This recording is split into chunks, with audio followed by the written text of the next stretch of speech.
Ya, halo pemirsa, apa kabar Anda hari ini? Langsung dari studio IDX Channel Jakarta, saya Prasetyo Wibowo kembali hadir dalam Market Review yang akan mengupas isu-isu penggerak ekonomi Indonesia. Dan kali ini kita akan membahas dari sektor energi, khususnya dari BBM yang memang ada penugasan khusus di sana, yaitu Pertalite, di mana kuotanya di tahun 2024 ini akan sedikit dikurangi dibandingkan dengan tahun 2023 lalu. Apa saja yang menjadi pemicunya? Langsung saja kita mulai Market Review selengkapnya.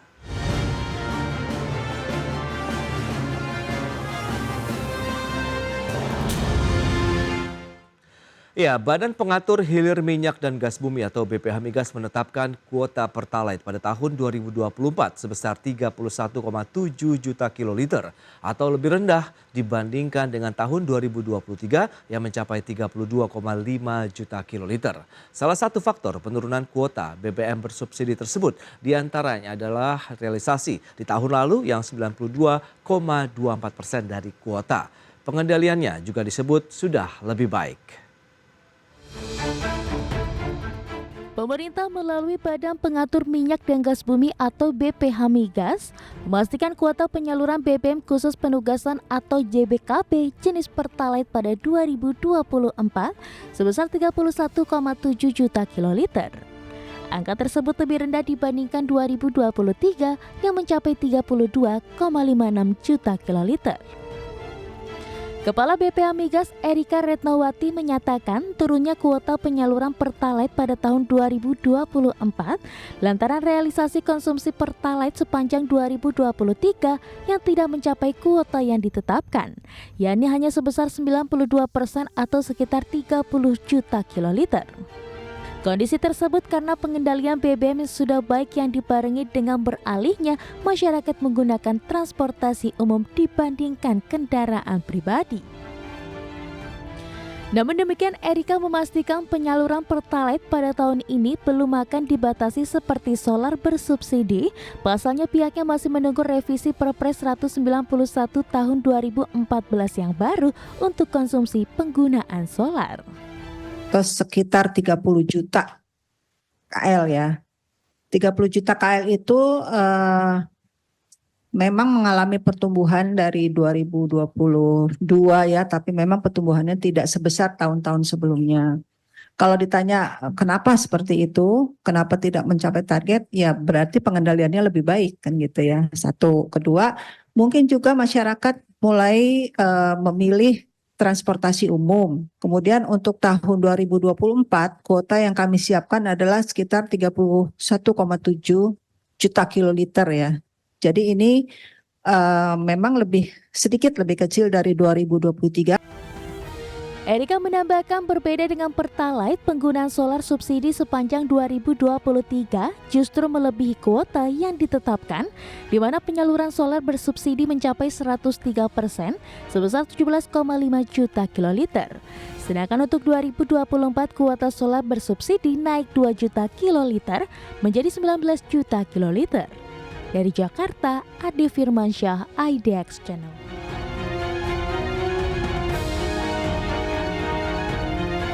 Ya, pemirsa, untuk membahas tema kita hari ini, pemerintah pangkas kuota Pertalite. Di tahun 2024 kita sudah tersambung melalui Zoom bersama dengan Bapak Yayan Satyakti.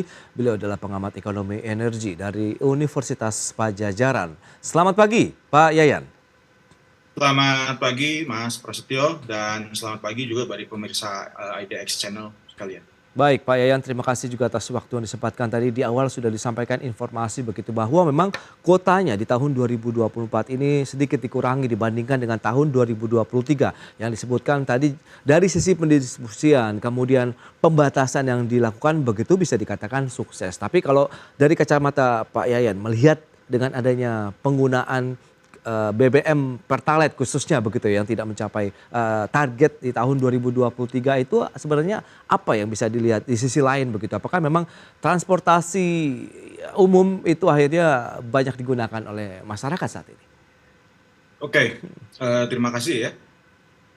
Pertanyaannya, nah mungkin pertama kita lihat dari sisi angka dulu. Oke. Itu kan ada penurunan, itu kalau tahun kemarin itu terjadi kenaikan ya sebesar 9%, yaitu dari 29,9 ya juta kiloliter kemudian naik menjadi 32,56 kiloliter tahun 2023 ya. Kemudian sekarang turun itu menjadi 31,7 juta kiloliter, itu kurang lebih kalau kita bandingkan antara 2023 dengan 2024 itu sebesar 3%. Oke. Jadi kalau misalkan kita berbicara mengenai preferensi apakah masyarakat itu secara signifikan mulai bergeser ya, misalkan konsumsinya dari penurunan terhadap Pertalite, saya kira dari sisi angka walaupun penurunan tapi kecil ya, relatif kecil. Nah, kalau misalkan kita lihat, apalagi kita berbicara sekarang mengenai misalkan climate change ya, perubahan perilaku masyarakat untuk menggunakan energi yang lebih bersih, itu jumlah itu masih tidak signifikan. Tetapi kalau dari sisi news ya, saya kira itu bagus. Oke. Kenapa bagus? Karena kita lihat sudah ada mulai pergeseran ataupun preferensi. Tapi kalau misalkan kita berbicara preferensi itu harus dicek itu dengan nilai Pertamax ya, ataupun BBM yang non penugasan ya. Apakah misalkan Pertamax itu naik secara signifikan atau misalkan ada penjualan kompetitor dari Pertamina misalkan seperti Shell dan lain-lain, apakah terjadi peningkatan sehingga kita lihat shiftingnya itu seperti apa.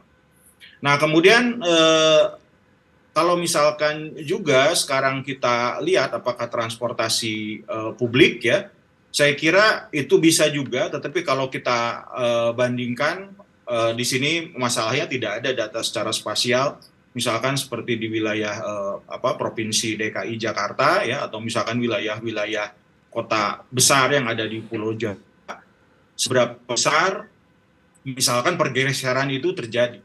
Nah, jika pergeseran itu terjadi di mana misalkan Pertalite itu tidak bergerak malah turun, kemudian Pertamax itu turun juga. Nah, kemungkinan bahwa sektor transportasi umum di sini bisa dijadikan indikasi ya bahwa masyarakat menggunakan itu.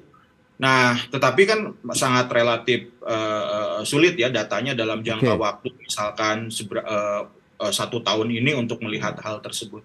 Jadi kemungkinan itu bisa terjadi pergeseran ya, dan juga bisa kemungkinan adanya mungkin bisa karena daya beli masyarakat yang menurun juga ya. Karena apa? Karena misalkan di beberapa wilayah terjadi layoff, PHK dan lain-lain, itu bisa kemungkinan terjadi.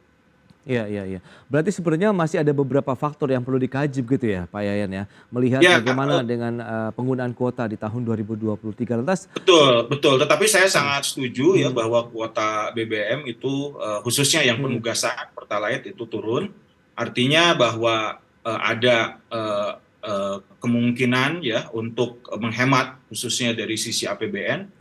Dan kemudian masyarakat itu sudah mengerti terhadap preferensi energi yang baik. Jadi di sini ada kualitas konsumsi, ada peningkatan kualitas konsumsi di mana masyarakat itu mulai menggunakan energi yang lebih bersih dan lebih berkualitas. Nah, lebih berkualitas ini artinya dia akan lebih bersih ya terhadap lingkungan ya, berarti ada peningkatan kualitas lingkungan walaupun mungkin sangat sedikit. Iya. Seperti itu. Baik, tapi adakah mungkin faktor lain dengan mulai maraknya penggunaan EV atau kendaraan listrik begitu Pak Yayan? Karena kan kita lihat baik yang kendaraan roda 2 maupun roda 4 di kota-kota besar saat ini kan sudah cukup marak begitu. Kalau kita lihat proporsinya ya mungkin masih relatif sedikit ya.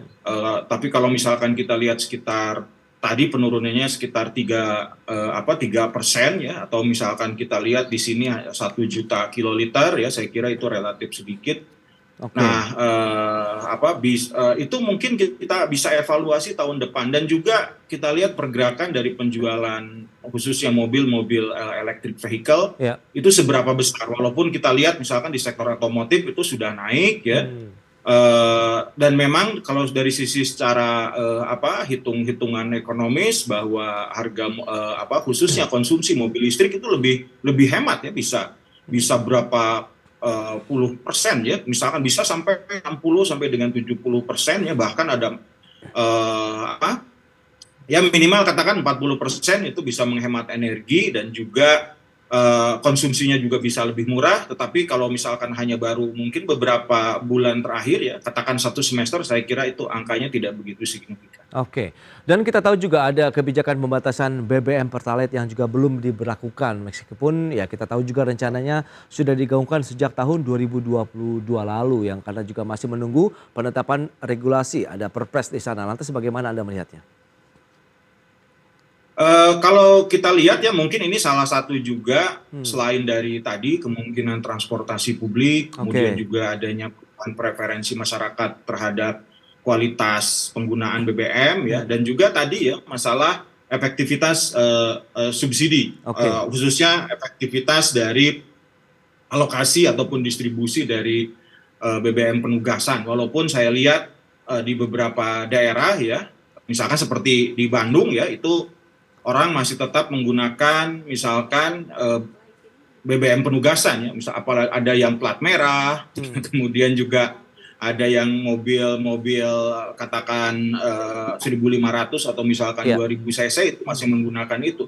Tetapi kalau kita lihat pergeserannya tadi ya, masyarakat saat ini sudah mulai adanya perubahan preferensi ataupun shifting untuk memperbaiki konsumsi kualitas energi mereka, itu terjadi ya. Oke. Tetapi secara signifikannya kapan ya kita lihat. Kalau misalkan kita lihat dengan perubahan seperti ini dan pemerintah memberikan pelayanan yang lebih baik, saya kira dalam jangka waktu 5-10 tahun yang akan datang itu akan menghasilkan perubahan yang sangat signifikan. Iya, kita tahu juga kan pemerintah tengah mengkaji untuk membuat perbedaan harga Pertalite ya sesuai dengan jenis kendaraan yang akan digunakan dan seberapa efektifnya juga kebijakan itu begitu akan dilakukan. Kemudian bagaimana preferensi ini bisa menjadi satu nilai tambah juga untuk bisa ada shifting peralihan kepada BBM mungkin yang lebih berkualitas dan lebih ramah lingkungan. Kita bahas nanti di segmen berikutnya. Kita akan jeda dulu sebentar Pak Yayan. Dan pemirsa, kami akan segera kembali usai pariwara berikut ini.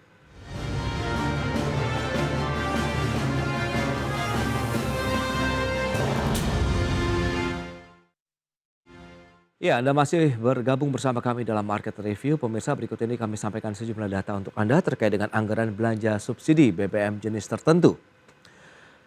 Ya, seperti yang bisa Anda saksikan di layar televisi Anda, untuk anggaran belanja subsidi jenis BBM tertentu di tahun 2023 itu tercatat 23,3 triliun rupiah. Sementara di tahun 2024 naik sekitar 10% menjadi 25,7 triliun rupiah. Itu dia untuk anggaran belanja JBT atau jenis BBM tertentu. Selanjutnya dari sisi alokasi subsidi energi.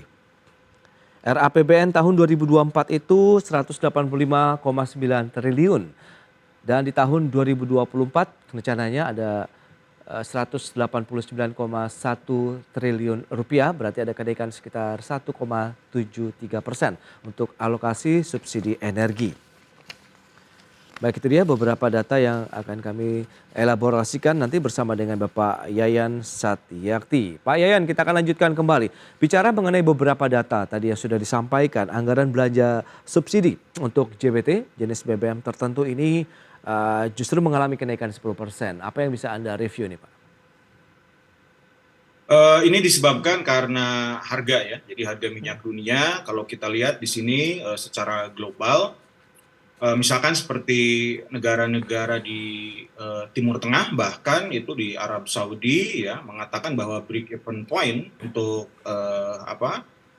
crude oil crude price ya itu di 80 US dollar per barrel. Nah, sehingga kemungkinan harganya itu akan naik ya. Jadi di sini bahkan di beberapa misalkan energy outlook, misalkan seperti di United States Energy Outlook, kemudian juga di beberapa wilayah misalkan seperti di Eropa juga mengatakan bahwa khususnya harga retail, khususnya untuk BBM itu akan naik. Nah, sehingga berdasarkan hal tersebut pemerintah mengasumsikan di sini di APBN bahwa adanya kenaikan harga khususnya yang akan mempengaruhi terhadap retail BBM, sehingga walaupun jumlah tadi kuotanya turun, tetapi APBN-nya naik, berarti price-nya itu naik. Nah, saya kira di sini ini untuk risk mitigation, kemungkinan bahwa APBN yang sekarang yang kita harus kemarin juga kan seperti dikatakan oleh Ibu Menkyu ya, Ibu Sri Mulyani, bahwa kondisi Oke. kita dalam keadaan defisit ya, kita lihat sekarang kita ini defisit finance, kemudian juga setidaknya kita harus memanage khususnya untuk belanja-belanja BBM ini agar lebih efisien, dan saya kira ini relatif baik ya, yaitu dengan menurunkan walaupun Ya. dari sisi jumlahnya ini masih relatif kecil, yaitu hanya sekitar 3% untuk khususnya penurunan dari BBM penugasan. Oke, lantas Pak Yayan, bagaimana tanggapan Anda juga terkait dengan wacana perbedaan harga Pertalite yang disesuaikan dengan jenis kendaraan ya begitu? Apakah kebijakan ini akan tepat nantinya begitu, efektif begitu, dan kira-kira harga yang sesuai itu akan dalam rentang berapa kalau bicara mengenai jenis kendaraannya nanti? Eh, nah ini Hmm, kalau saya sih nggak begitu setuju ya. hmm, Ada Pertalite ada rentang. Kalau oke. misalkan lebih baik, kalau misalkan sekarang Pertalite Hmm, ada ya ada. Kalau misalkan sisanya, misalkan daripada rentang seperti itu ya udah masyarakat untuk membeli Pertamax ya. Sehingga apa? Sehingga di sini dari sisi distribusi dan juga dari sisi efisiensi secara operasional itu bisa mudah bagi Pertamina. Dan saya kira oke. dengan pelajaran seperti yang sekarang ini justru jadi prospek ya. Seharusnya mungkin ke depan ya, selain dari efektivitas subsidi tersebut dan Hmm, kemudian juga untuk terus membatasi Pertalite, dan biarkan masyarakat itu untuk mengkonsumsi energi yang mendekati keekonomiannya, dan saya kira oke. mungkin alangkah baiknya mungkin untuk meningkatkan tadi ya, jadi di shifting misalkan seperti solar di wilayah nelayan dan lain-lain, itu yang lebih bermanfaat ya, misalkan subsidi itu hanya untuk selain nelayan itu kendaraan penumpang, khususnya Hmm, misalkan untuk distribusi pangan, distribusi logistik dan lain-lain ya, daripada kita oke. memberikan konsumsi khususnya untuk sektor transportasi Ya. yang selain meningkatkan emisi dan juga itu tidak begitu efisien.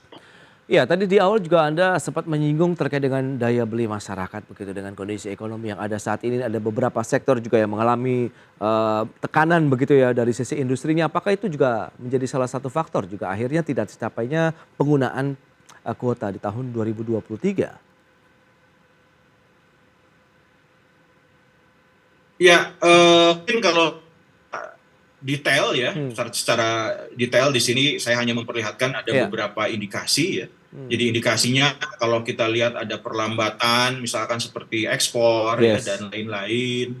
Dan kemudian juga kita lihat angka pertumbuhan ekonomi juga, misalkan seperti IMF itu merubah misalkan Indonesia dari 5 sekian persen ya, kita turun itu dari menjadi 5% saja, artinya bahwa ada perlambatan tadi, dan Oke. ini saya kira ini sesuai juga dengan adjustment dari kinerja keuangan APBN yang lebih sehat dan lebih prudent.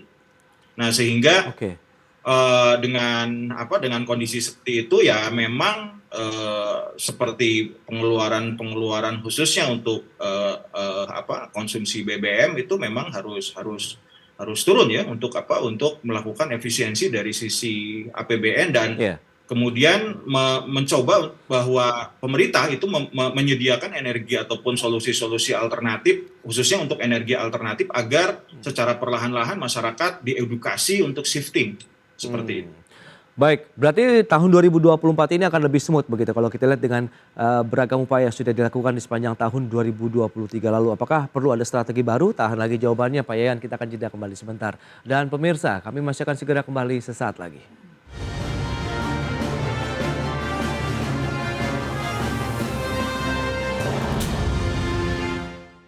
Baik pemirsa, kita lanjutkan kembali perbincangan menarik ini bersama dengan Bapak Yayan Satyakti, pengamat ekonomi energi Universitas Pajajaran. Baik Pak Yayan, ini menarik, sebelum kita membahas terkait dengan kebijakan, apa saja yang mungkin perlu disiapkan lagi untuk menyambut tahun 2024 ini terkait dengan realisasi penyaluran jenis BBM tertentu JBT, yakni solar bersubsidi yang justru mencapai angka 103% ya, jauh di atas dari kuota yang ditetapkan begitu, 3% kenaikannya. Anda melihat bagaimana dengan kondisi seperti saat ini? Padahal Anda tadi juga menyebutkan subsidi sebaiknya memang solar khususnya begitu yang diberikan kepada nelayan-nelayan, masyarakat yang benar-benar membutuhkan untuk kegiatan usaha dan memenuhi kebutuhan hidup mereka justru. Ya, eh memang untuk yang solar ini itu agak relatif. Sebetulnya ya kalau kita lihat secara teknis, Ya, untuk menghitung tingkat efektivitasnya, ya itu lebih mudah ya. Lebih mudahnya itu jika misalkan pemerintah langsung misalkan membatasi bahwa misalkan kendaraan yang berplat kuning ya, oke. itu yang akan memperoleh subsidi misalkan. Atau misalkan untuk beberapa kendaraan yang memang itu yang sifatnya untuk memperbaiki sistem rantai pasok, misalkan khususnya pada komoditas-komoditas tertentu, misalkan seperti bahan makanan, kemudian juga sembako ya dan lain-lain. Atau yang paling penting juga itu solar, khususnya di wilayah-wilayah pesisir ya, khususnya para nelayan yang harus sekian lama, kemudian juga mereka tidak memiliki infrastruktur yang baik, misalkan seperti pom BBM ya dan lain-lain. Nah itu sebetulnya ya kalau kita lihat itu lebih kalau kita bandingkan antara misalkan yang gasolin atau Oke. misalkan dengan fuel ya ataupun solar tadi, ini mungkin kalau menurut saya sih bahwa subsidi itu yang lebih besar itu harusnya di solar dibandingkan dengan di gasolin. Karena kalau kita lihat di gasolin ini, itu kan sebagian besar masyarakat middle income ya. Misalkan orang yang punya mobil, yang punya Oke. motor, ya itu kan orang yang di atas garis kemiskinan ya. Walaupun misalkan kita bisa memberikan subsidi misalkan jika misalkan motornya ataupun mobilnya itu merupakan digunakan untuk produktif misalkan. Sedangkan kalau misalkan untuk konsumsi itu tidak bisa.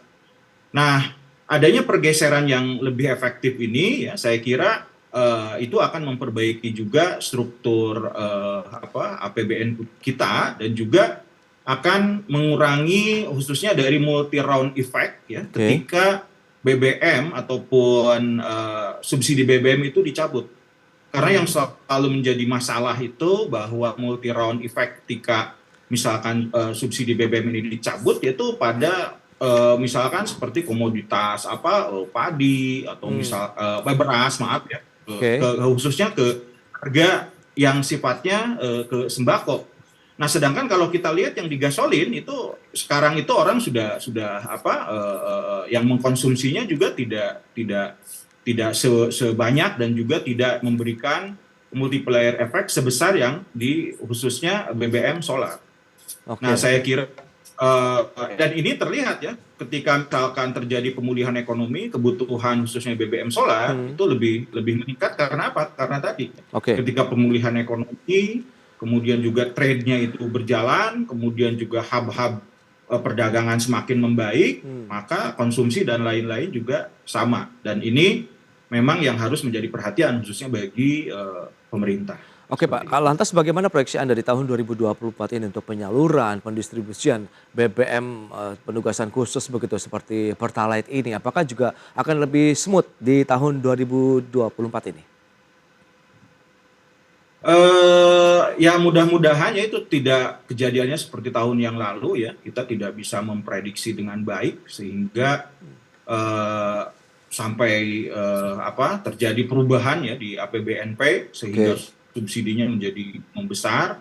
Nah, saya kira dengan pengalaman seperti tahun kemarin dan kemudian juga infrastruktur yang kita bangun pada saat ini semakin baik, misalkan seperti Pertamina sudah memiliki infrastruktur ya, misalkan di masing-masing pom bensin dia punya aplikasi dan lain-lain. Nah, sehingga kemungkinan efektivitas khususnya untuk penyaluran subsidi BBM itu akan lebih efektif dan akan membaik dan juga mudah-mudahan preferensi masyarakat itu semakin tinggi untuk tidak menggunakan BBM yang penugasan ya, khususnya misalkan di gasolin ya. Sehingga masyarakat